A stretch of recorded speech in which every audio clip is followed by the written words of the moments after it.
প্রেমময় শ্রী শ্রী ঠাকুর আমার পরমারাধ্যা জগৎজননী শ্রী শ্রী বর্মা পরম পূজ্যপাদ শ্রী শ্রী বরদা আচার্যদেব শ্রী শ্রী দাদা পূজ্যপাদ ও বিন্দাস সহ সকলের রাঙ্গার আতুল চরণে আমার প্রণাম। তৎসঙ্গে উপস্থিত আমার ঠাকুরের সভাপতি ঋত্বিক দেবতা, দাদা, মা, ছোট ছোট ভাই বোন, সবাইকে আমার আন্তরিক জয় গুরু। খুব সুন্দর। আসলে আজকের দিনটা মানে ফ্রি বলতে একবারেই ফ্রি। অনেক সময় অনেক দাদা মায়েরা বলেন, বিশেষ করে সকালটা সময় হয় না, কারণ আমাদের 6টা থেকে মার্কা শুরু হয়ে যায় কোর্সের ব্যাপারটা। কিন্তু সত্যি যতক্ষণ তার সঙ্গে যুক্ত থাকতে পারি ততক্ষণে নিজেকে আনন্দে রাখা যায়, সেটা বাস্তব সত্য কথা আমি দেখেছি। আর তার থেকে একটু বিচ্যুত হয়ে গেলেই সাংসারিক বিভিন্ন একটা টেনশন, ফোর্সে যারা চাকরি করে বিভিন্ন সেই আমাদের সেগুলা নিতেই হবে, করতেই হবে, এমন একটা ভাবনা। আর ঠিক সে যতক্ষণ সৎসঙ্গে যুক্ত থাকি তখন মনটা তার ভাবধারা যায়। সেই জন্য সেটা আমার অনুভূতিতে আমি বলি, অনেক দাদা মায়েরা এখন বলেন যুক্ত থাকলেই মুক্ত হওয়া যায়, এছাড়া মুক্ত হওয়ার কোনো রাস্তা পৃথিবীতে নেই। আজকে অনেক দাদা মায়েরা যুক্ত হয়েছেন, হয়তো অনেক দাদা মায়েরা আজকে নতুন যুক্ত হয়েছেন। আমি আপনাদের সবার উদ্দেশ্যে বলি, সেই লিঙ্কটা প্রত্যেক বুধবারে ছত্তিশগড় থেকে সম্পাদিত হয়, প্রচারিত হয়। আসল কথা হচ্ছে, আমরা প্রতিনিয়ত, আমার অজিত দাস ও অনেক দাদা মায়েরা আছেন, আমি আপনাদের সবার মঙ্গল প্রার্থনা করি। আমার এখানে যে এই যে ঠাকুরকে মুখ করে রেখে চলে। আজকে আরেকটা কথা প্রথমেই বলে দিই, আজকে সঙ্গীত গুলা শুনছিলাম, সত্যি সঙ্গীত এবং কীর্তন মনে হলো যে কানেক্টিং, একটার সঙ্গে একটা, সাউন্ডের কোনো ডিস্টার্ব ছিল না। খুব ভালো লাগলো। আজকে আমি শুরু থেকে যুক্ত ছিলাম, এত সুন্দর সঙ্গীত মা চয়ন করে নিয়ে আসছিলেন, আমার খুব ভালো লেগেছে। এই যে দেখুন, আনন্দ, নিজেকে আনন্দে রাখা এবং আমার সঙ্গে যারা যুক্ত হয় তাদের আনন্দ দেওয়া। বর্তমান যুগে আমরা দেখুন, আমি সেই কথাটা তেলিয়ামুড়া লিঙ্কে বলছিলাম, আমরা এমন একজন গুরু পেয়েছি, আমরা সবাই জানি, আবারও বলছি, এমন একজন গুরু পেয়েছি, আমার যত সমস্যাই হোক তিনি সেকেন্ডে সেটা সমাধান করে দেন। অনেক সময় উনার ইঙ্গিতে আমরা বুঝে যাই যে আমার কোনটা করা প্রয়োজন। অনেক সময় উনার সেই প্রত্যেকটা মুহূর্ত অ্যাক্টিভিটি দেখে বুঝে যায় যে তিনি ক্লিয়ার করে বলে দিয়েছেন আমাকে করার জন্য, না আমাকে সেটা থেকে বঞ্চিত থাকার জন্য তিনি বললেন। একটা মা, সেদিন আমি লিঙ্কও বলছিলাম, আবার বলছি, একটা মেয়ে, সে হঠাৎ করে আচার্যদের দাদাকে গিয়ে বলে আই লাভ ইউ। তখন সময় সে বলল সে একটা তার ছেলেকে ভালোবাসে। তখন সময় আচার্যদের দাদা বললেন, আই লাভ ইউর মানেটা জানিস? তো ও বললো জানি। বলে শোন আমি কি বলি। এখন যে ইয়ং জেনারেশনের আই লাভ ইউটা চলছে, আচ্ছা দাদা বলছিলেন, তার মানেটাই হচ্ছে যে I love you, I touching you, তোমাকে টাচ করার অধিকারটা আমি পেয়ে যাই। বুঝতে পারছেন? সত্যি, যখন সময় আমি সেই কথাতে সেই মেয়েটা রাজি হয়ে গেল, তখন সময় সেই ছেলেদের ভাবনা যে তাকে ছোঁয়ার অধিকারটা আমি পেয়ে যাই। তো দেখুন, আচার্য দাদা বলছিলেন যে ওই যে বাইক চালায়, বাইকের তেল খরচা খেয়ে দেয়, বলে ওর বাবা দেয়। বলে তুই এক্ষুনি গিয়ে বলতো, এখন মালা বদল করবি, দেখো ও বিয়ে করে কিনা পালিয়ে যায়। তো তার মানেটা কি? তিনি আমাকে বলে দিয়েছেন যে এই বর আমার জন্য পারফেক্ট নয়। বুঝতে পারছেন? এই যে জীবনের একটা বিশাল বড়, যাকে নিয়ে আমি সারা জীবন থাকবো, তার সমাধানটা কিন্তু তিনি দিলেন। সেটা কোথায় পাবো বলুন তো? আমি জানি না, কিন্তু আমার তো মনে হয় না যে অন্য কোথাও গেলে পাওয়া যাবে। অনেকে অনেক কিছু কথা বলেন, দেখুন, যেটা বাস্তব ইয়ং জেনারেশনের কথা আমি বলি, সেটা আমার রিলেটিভের মধ্যে একজন আছে, যে যখন সময় একটা ছেলে একটা মেয়েকে ভালোবাসে, তার মিডলে যদি কেউ বাধা হয়, সে তার মা হোক বাবা হোক, তার সঙ্গেই কিন্তু তার আন্ডারস্ট্যান্ডিং নষ্ট হয়ে যায়। প্রয়োজনে সে বাড়ি ছেড়ে দেবে, বিভিন্ন কিন্তু সেই সমস্যা তৈরি হয়ে যায়। তো সেটা আমার সঙ্গে হলো, মানে আমার রিলেটিভের মধ্যেই। আমি তাকে একটা কথা বললাম যে দেখ, আমি ভালো বলবো না, খারাপও বলবো না। ভালোবাসা ভালো জিনিস, ভালোবাসা ভালো জিনিস। কিন্তু আমার যদি একটা কথা শুনোস, তাহলে আমি তোর সাথে সেই কথাটা বলতে পারি। ও আমাকে বলল কি, আমি বলছি তুই ঠাকুর বাড়িতে চল, ওইখানে পূজ্যবাদ গোবিন্দ বা আচার্যদেব দাদা যেটা বলবেন তুই যদি সেটা করস, তাহলে আমি তোর সঙ্গে আছি।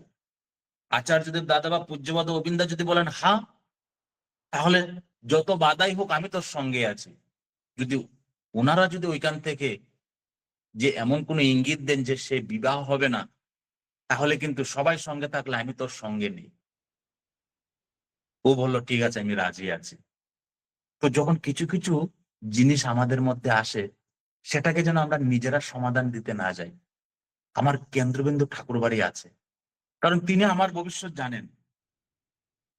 আমি হয়তো জানি না, আমি হয়তো অভিভাবক হতে পারি, আমি হয়তো অনেকটা কিছু হতে পারি, কিন্তু না, আমার কথাগুলো যেন পারফেক্ট হবে তা নয়, আমার অনুভূতি বলছি। সেই জন্য অনেক সমস্যা জীবনে আসে।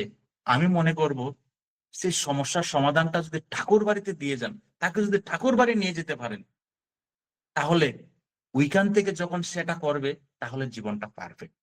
কারণ হয়েছে, কারণ আজকে আমি এই কারণে বলছি, আজকে আমি সুস্থ আছি, আনন্দে আছি, ভালো আছি, একমাত্র তার অহেতু দয়া। আমাকে পূজ্যবাদ অবিন্দা এবং আচার্যদেব দাদা যখন যেটা বলছেন, আমি সেটাই করেছি। আমি দুনিয়া বাদ দিয়ে দিচ্ছি, তিনি বলছেন আমাকে করতে হবে, বাস। তাই হাসকে করো চাই রকে করো, মানে তিনি বলছেন আমি করব। এই যে করার মধ্যে যে আজকে আনন্দ, আজকে আমি বলি না আজকে, কারণ তার দয়ার কথা বলতে হয়তো যে আজকে আমি আনন্দে আছি, ভালো আছি, সুস্থ আছি, সত্যি বলছি। আর এমন আনন্দে আছি যেটা আমি ভাষায় প্রকাশ করতে পারবো না, একমাত্র তার অহেতু দয়া, তার অহেতু দয়া।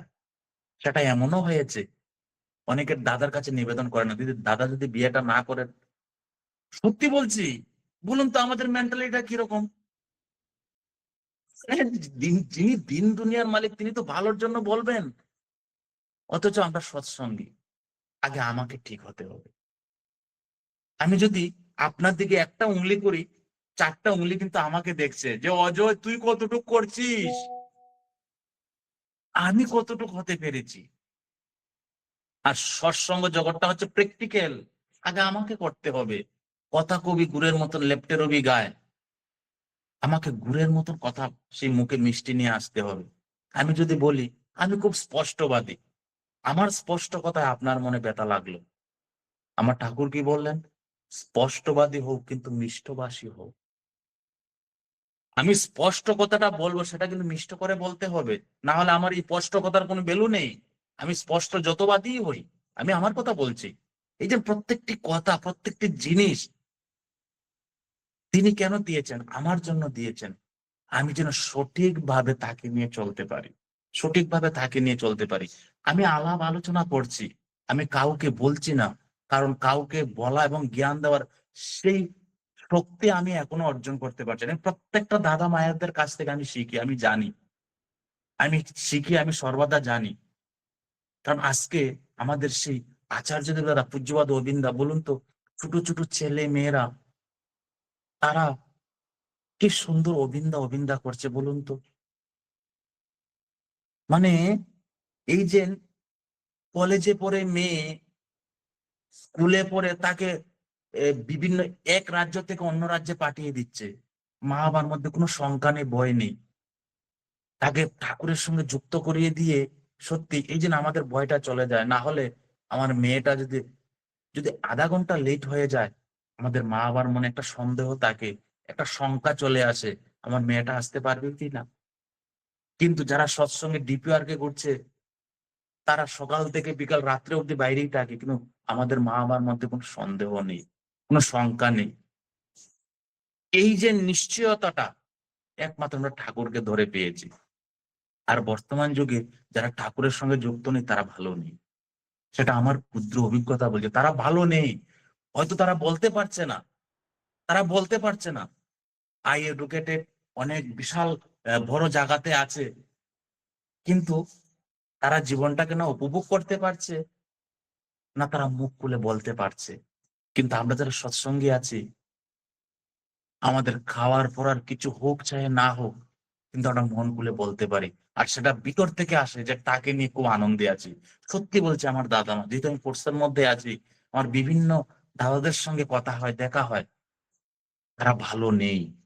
আজকে শুক্র মানান যে আমরা ঠাকুরকে ধরেছি, আর তাকে ধরে আমরা খুব ভালো আছি এবং খুব আনন্দে আছি। বলুন তো, যে সকল দাদা মায়েরা আমরা সৎসঙ্গে যুক্ত হই, অফলাইন অনলাইন, আমরা সমস্ত দুঃখের মধ্যেও কিন্তু আমরা আনন্দটাকে উপভোগ করি। আচার্য দাদা বলেন জীবনটাকে উপভোগ করতে হয় কিভাবে? আনন্দ নিয়ে। আমি আহ নামটা ভুলে গেছি। এক দাদা বলছিলেন যে আমি আইএএস আইপিএস হয়ে গেলে দুনিয়া আমাকে ঠুকুর মারলো, দুনিয়া আমাকে স্যালুট দিল, ইয়েস সাব ইয়েস সাব। কিন্তু প্র্যাকটিক্যাল আনন্দ যদি আমি ঘরে এসে না পাই, তাহলে কিন্তু সেই, যতই আমাকে সাব বলুক, যতই আমি হাই এডুকেটেড হই, তাহলে কিন্তু প্রকৃত আনন্দময় আমি নই। আর আমরা যারা সৎসঙ্গী, মানে সত্যি, আমাকে দেখে, আপনাকে দেখে, আমাদের মা বাবাকে দেখে আমাদের বাচ্চাগুলো সেই রকমের তৈরি হচ্ছে। সকালে উঠেই মা বাবাকে, ঠাকুরকে প্রণাম করা, মা বাবাকে প্রণাম করা। বলুন তো, নমস্কার সঙ্গে যারা কয়টা লোক আছে মা বাবাকে সকালে উঠে প্রণাম করে? আপনি বলুন তো, আপনার আশেপাশে যারা আছে, নেই? নেই তো। হতে পারে তারা হাই এডুকেটেড, কিন্তু সেই সংস্কার নেই। বুঝতে পারছেন? এই ছোট ছোট জিনিস, সেটাই কিন্তু আমরা পেয়েছি। আমাদের ক্যাম্পে অনেক মানে যারা যারা সিনিয়র থাকে, ওনাদের এত বলাও যায় না। অনেকের মনের মধ্যে আবার সেই প্রশ্নটা থাকে, বা ডিপি ওয়ার্কের মাধ্যমে সেটা কম যতটুকুই হয়, কিন্তু সেটা অনেকের মধ্যে প্রশ্ন থাকে। আমার মন চায়, আমি মনকে কেন আমি ধোঁকা দেব, মনকে কেন আমি কষ্ট দেব? বলে আমার মন যতদিন চায় আমি খাবো। এমনকি আমার অবাক লাগলো, একজন দীক্ষিত গুরু ভাইকে বললাম, বলে ইষ্টভৃতি করার সময় নেই। আমি বললাম, তোমার যদি ইষ্টভৃতি করার সময় না থাকতো, আমি তো তার ব্রত ব্রত পালন করছি, আমার কিভাবে সময় হয়? তুমি আমাকে দেখে সময়টা বের করো। তখন সে চুপ হয়ে গেল। তো সে আমাকে বলল, আমার মন চায় মাছ মাংস খাওয়ার, বিভিন্ন মানে অনেক কিছু। দেখুন, একটা কথা, আমি ওকে বললাম, মন তো অনেক কিছু চায়, তাকে কন্ট্রোল করবে কে? বলুন তো, মন অনেক কিছু চায় না? মন তো ত্রিভুবনের মালিক, সেকেন্ডে সে সেই আমেরিকা চলে যায়। মন তো অনেক কিছু চায়। আমি বললাম, এই যে ধর একটা রাস্তা দিয়ে দুইটা মেয়ে যাচ্ছে, তাদের দেখে আমার কাম প্রবৃত্তি উৎপন্ন হলো, আমার মন তো সেটা চাইলো। তাহলে আমি মনের সঙ্গে যাব, না আমার বিবেকটাকে আমি অ্যানালাইজ করব যে আমার কোনটা করার করার প্রয়োজন, কোনটা নেই? আমি যদি মনের সঙ্গে যাই, সেখানে বদনামি, সেখানে অনেক কিছু, সেখানে পাপ। তাহলে আমার মন যেটা চায় সেটাই করব, নাকি আমার বিবেককেও আমি ট্রাই করব সেটা করার প্রয়োজন আছে কিনা নাই? বলি, এতগুলো আমি জানি না। আমার মনকে তখনই আমি কন্ট্রোল করতে পারবো, যখন আমার মনের মধ্যে একজন গুরুকে বসিয়ে রাখবো। মনের মধ্যে যখন আমার গুরুকে বসিয়ে রাখবো, না হলে আমার মনকে কন্ট্রোল করা যাবে না। সেই জন্য প্রত্যেকে যারা ঠাকুরের সঙ্গে যুক্ত আছি, আমি সেটা বুঝি, আমরা সেটা ধারণা করি যে আমার কখন কোনটা করার প্রয়োজন। অনেক সময় দেখবেন, আমি সেটা দেখেছি, অনেক গুরু ভাই, মাথার মধ্যে অনেক প্রশ্ন, কিন্তু কোনটা সঠিক সেটা সিদ্ধান্ত নিতে পারছে না। কিন্তু উনি বলেন, কালকে সেটা সঠিক সিদ্ধান্ত নেব। নাম ধ্যানের পরে যে যে সিদ্ধান্তটা মাথার মধ্যে আসে, সেটাই কিন্তু তিনি গ্রহণ করেন। ওই যে, তার ওনাকে আমার মাথার মধ্যে বসিয়ে রেখেছি, ওনার সঙ্গে আমি নামের মাধ্যমে ডিসকাস করি, তখন সময় সঠিক সমাধানটা সেটা কিন্তু আনন্দের সহিত আমার মন থেকে বেরিয়ে, না আমাকে সেটা করলেই ভালো হবে। সেই হিসাবে বলুন তো, আমাদের আর কি সমস্যা আছে? সমস্যা নেই। আর সমস্যা, ঠাকুরকে ধরে আমাদের সমস্যা নেই, আর জীবন মানেই সমস্যা। ঠাকুরকে ধরে আমার সমস্যা নেই, আর জীবন মানেই সমস্যা। আমি যদি সেটাকে সমস্যা রূপে দেখি, তাহলে সমস্যা। বলুন তো, আমরা যারা ঠাকুরের সঙ্গে যুক্ত হই, আমাদের দুঃখ কষ্ট যন্ত্রণা আসবে না? বলুন তো, আসবে না? 100% আসবে। কিন্তু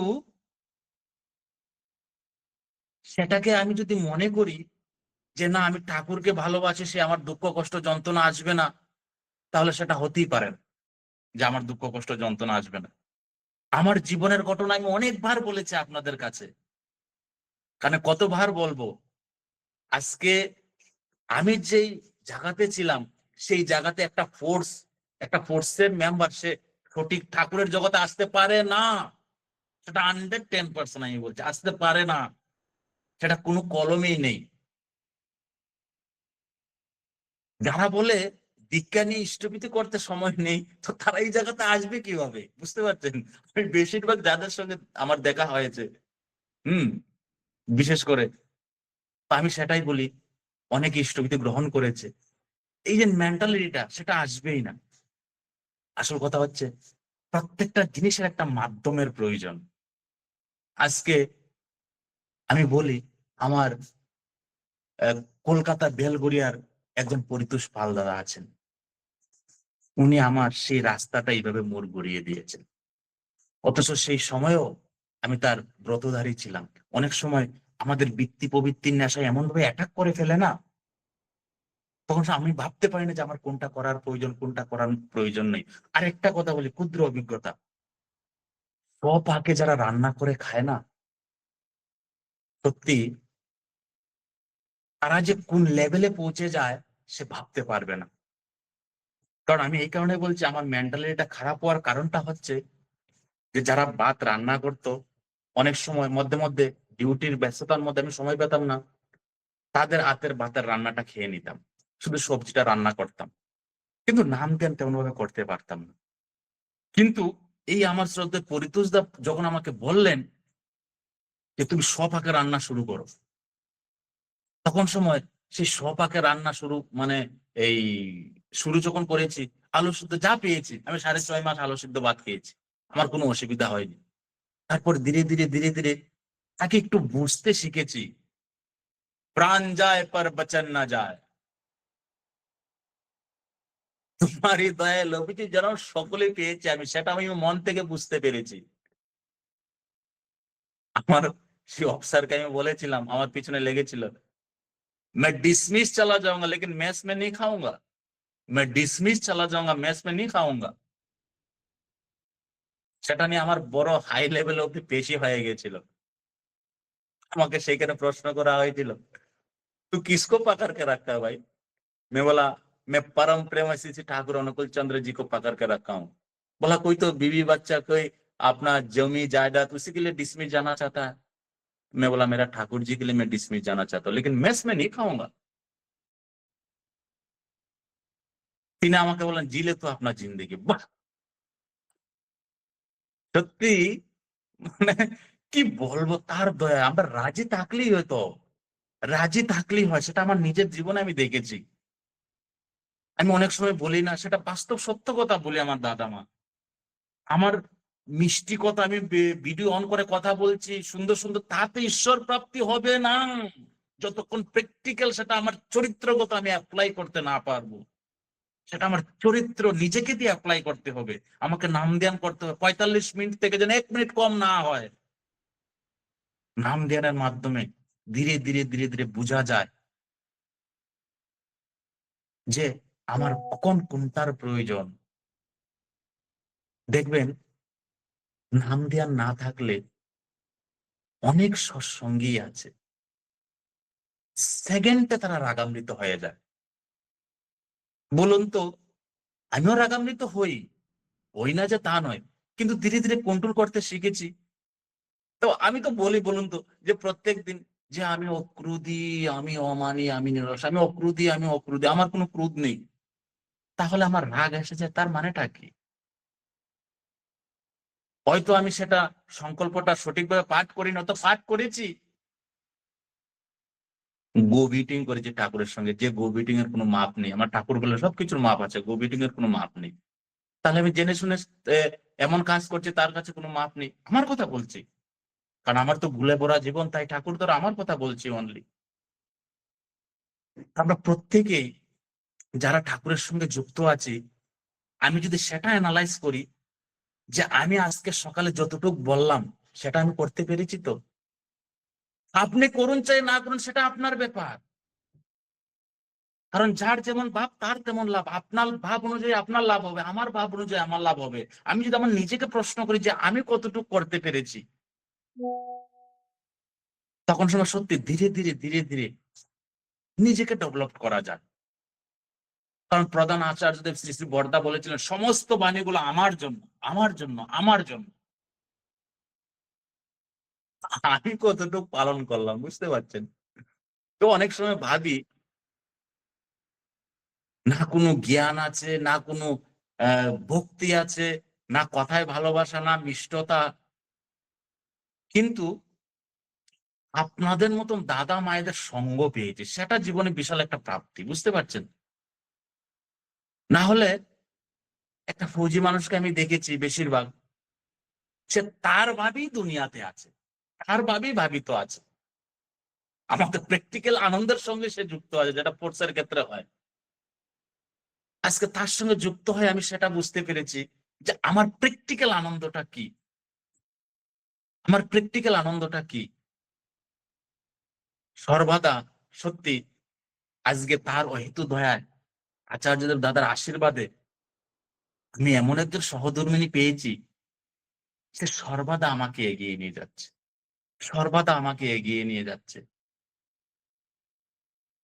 আর সর্বদা আমি সেটাই ভাবি, আমি কোথায় ছিলাম আজ কোথায় আছি, কোথায় ছিলাম কোথায় আছি।